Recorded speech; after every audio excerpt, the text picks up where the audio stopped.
Hello everybody and welcome to the Online Sociologist. I'm Ryan. If you find videos like these helpful in your quest for sociological knowledge, feel free to like and subscribe to support the channel.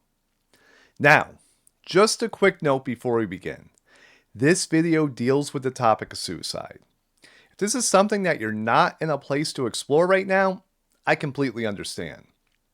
Please prioritize your well-being, and resources for support are linked in the description. Now, with that said, let's get into the video. In 1895, the French sociologist Emile Durkheim vision for sociology in his book, The Rules of Sociological Method. In it, he argued that society could be studied scientifically, much like biology or physics. For Durkheim, this meant focusing on what he called social facts, or patterns of behavior, institutions, and values that exist outside the individual, but shape how people act and interact. 2 years later, in 1897, Durkheim put this approach into practice with his groundbreaking book, Suicide, a Study in Sociology. This wasn't just an inquiry into a tragic topic. It was a demonstration of what sociology as a discipline could do. Durkheim wanted to show that even something as personal and painful as suicide could be examined systematically, and that the forces behind it were not only psychological or individual, but social. To begin this analysis, Durkheim establishes what he means when he uses the term suicide, defining it in the following way. He notes, the term suicide is applied to any death, which is the direct or indirect result of a positive or negative act accomplished by the victim himself. With that foundation in place, Durkheim turns to an essential task, narrowing the field of explanation.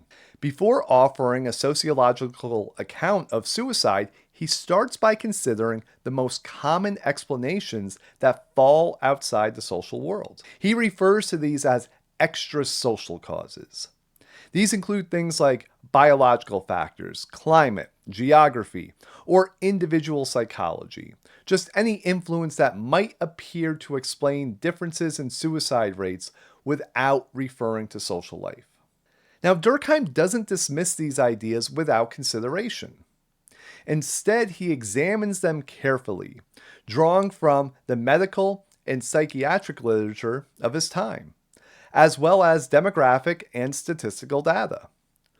What he finds is that while individual psychology or physical environment might play a role in specific cases, they cannot explain the consistent patterns that emerge when looking at suicide rates across entire societies.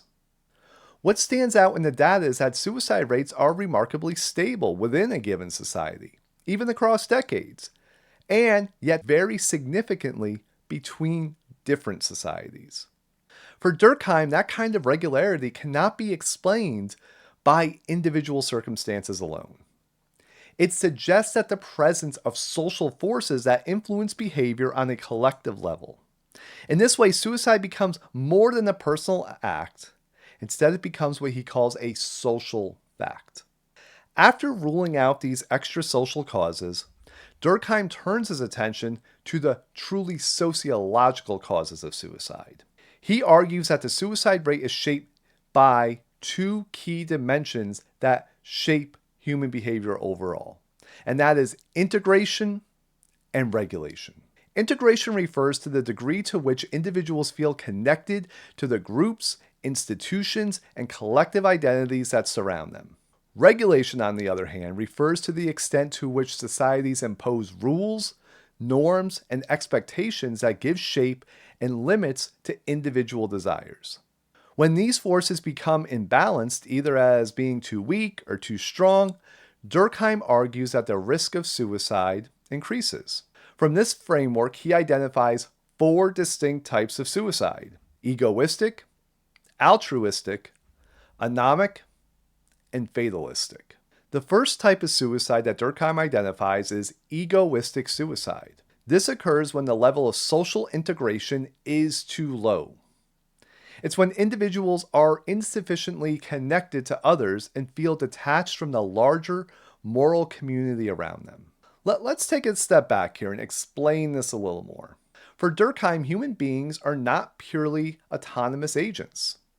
Instead, we depend on relationships, shared values, and a sense of belonging to something greater than ourselves.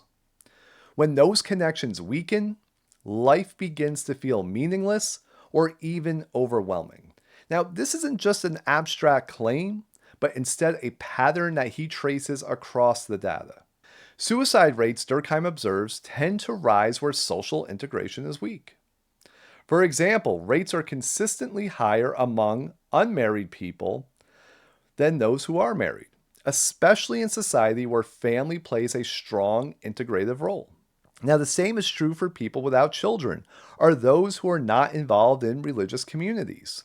One of Durkheim's most well-known comparisons, though, is between Protestant and Catholic societies.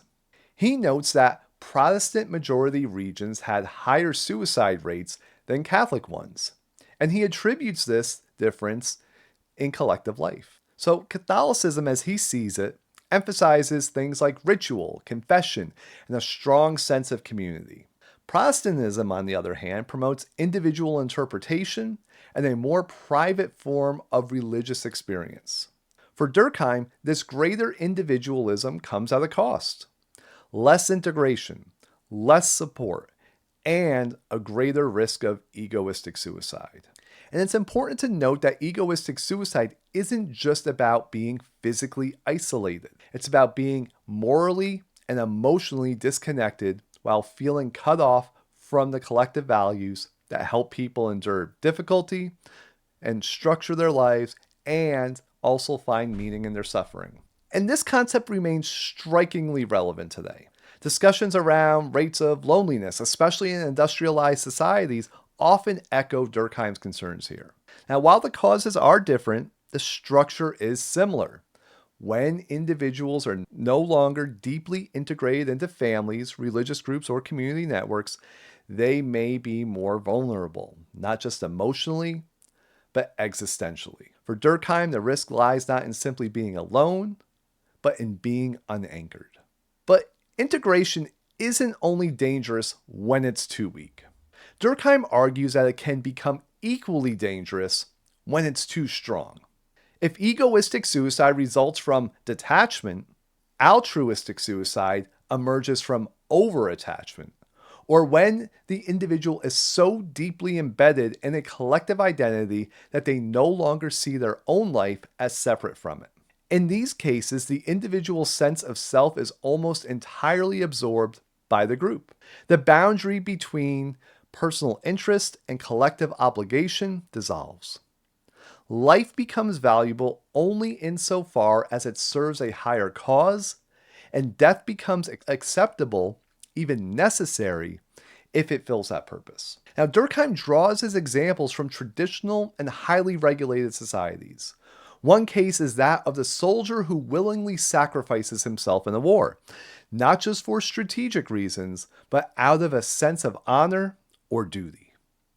Another is the religious martyr who dies not to escape life, but to fulfill a sacred obligation. He also points to widow suicide in certain historical Hindu cultures, where women were expected to throw themselves on their husband's funeral pyre. In more recent examples, we can look at the kamikaze pilots of World War II, who crashed their planes into enemy targets and saw their deaths as an honorable act of service.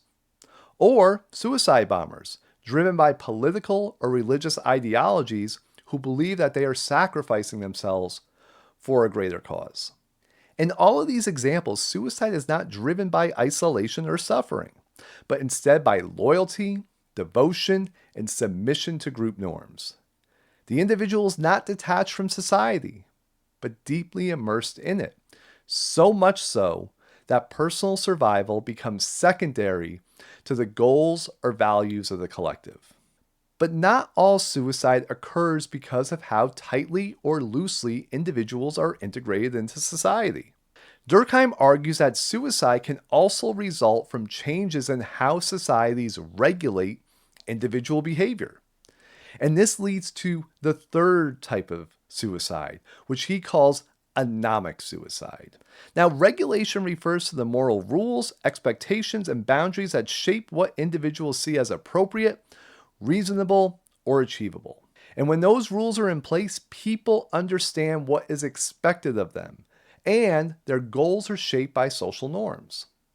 However, when regulation weakens or breaks down entirely, individuals may find themselves in a state of confusion or disorientation. They no longer know what's acceptable or how to define success. And as a result, they may begin to feel unanchored. Durkheim uses the term anomie to describe a condition of this moral disorientation, defining it as when the norms and expectations that once gave life structure begin to dissolve. Now, this can occur during periods of major social or economic transformation. This is when traditional rules no longer apply and individuals are left without clear guidance. Anomic suicide then arises not from persistent misery, but from the sudden collapse of meaning. In the absence of regulation, people are unsure of what to strive for or how to evaluate their successes and failures. Desires become unbounded, and with no clear sense of limits, life itself can feel directionless. Durkheim points to 19th century financial crises, such as the Vienna crash of 1873 and the Paris crash of 1882, as moments when suicide rates sharply increased. These weren't merely times of poverty, but moments of disruption where the moral and economic order was thrown into question. By contrast, suicide remained relatively low in regions marked by long-term poverty, like rural Ireland or Calabria, where life was harsh but socially stable. In a similar way, Durkheim found that suicide rates could also rise during periods of prosperity, such as post-war economic booms. Even if positive change is too rapid or disorienting, can leave individuals unmoored, caught between outdated expectations and uncertain futures. Now, the same dynamic remains relevant today. Sudden windfalls like lottery winnings, viral fame, or dramatic career shifts can leave people disoriented and emotionally detached, especially when their familiar routines and identities are stripped away. Likewise, experiences such as divorce, job loss, migration, or the collapse of political or religious institutions can all break the social frameworks that once offered purpose and stability. What these examples share is not just disruption, but a failure of regulation, or when society no longer defines what is enough, or what is good, or what is worth striving for. In Durkheim, this breakdown doesn't simply create confusion, it creates despair. Next, while Durkheim offers a detailed analysis of egoistic, altruistic, and anomic suicide, his treatment of the fourth type, fatalistic suicide, is strikingly brief. It appears only in a footnote at the end of the chapter on anomic suicide. He admits that this type has little contemporary importance and offers just a handful of examples. But for the sake of conceptual clarity, he insists it belongs in the model. If anomic suicide results from too little regulation, then fatalistic suicide emerges from too much. This is the type of suicide of people whose lives are governed by rules so rigid, so inflexible, that they see no way out. Durkheim describes it as affecting individuals with futures pitilessly blocked and passions violently choked by oppressive discipline.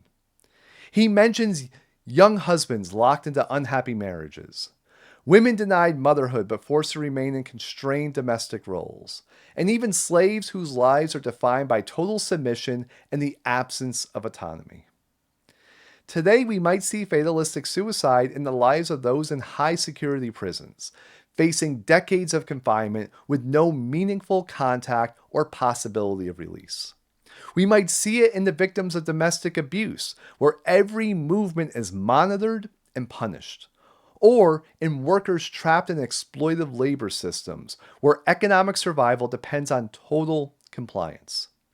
Even in authoritarian states where people are denied the right to speak, move, or even imagine a different life, the psychological pressure can become unbearable. Now, these are not cases of disconnection or confusion. They are cases of absolute constraint. Fatalistic suicide reminds us that structure, when pushed to an extreme, doesn't just guide behavior, but instead can crush it. And when people are left with no choices and no voice, even life itself can begin to feel like a sentence. Okay, taken together, these 4 types of suicide are not just a classification system. They represent a way of seeing how the social world operates beneath the surface of individual lives. In Suicide, Durkheim applies the sociological method he outlined 2 years earlier in the Rules of Sociological Method. He doesn't merely theorize about social facts, though. Instead, he tracks them through data, measures their patterns across different groups, and uses them to explain something deeply human. Suicide is not only a study of suicide itself, it's a demonstration of how structure shapes suffering, how patterns emerge from pain, and how the social forces we often overlook, such as community, norms, and expectations, can become matters of life and death. In doing so, Durkheim does not just explain suicide. He shows us what sociology can uncover when it takes social facts seriously. Okay, I want to thank you all so much for watching this video. And if you found it helpful, make sure to like and subscribe for more content related to sociology. And if you have any questions, comments, concerns, complaints, or critiques about Durkheim or anything else, make sure to drop them in the comments. I'll see you in the next video. Goodbye.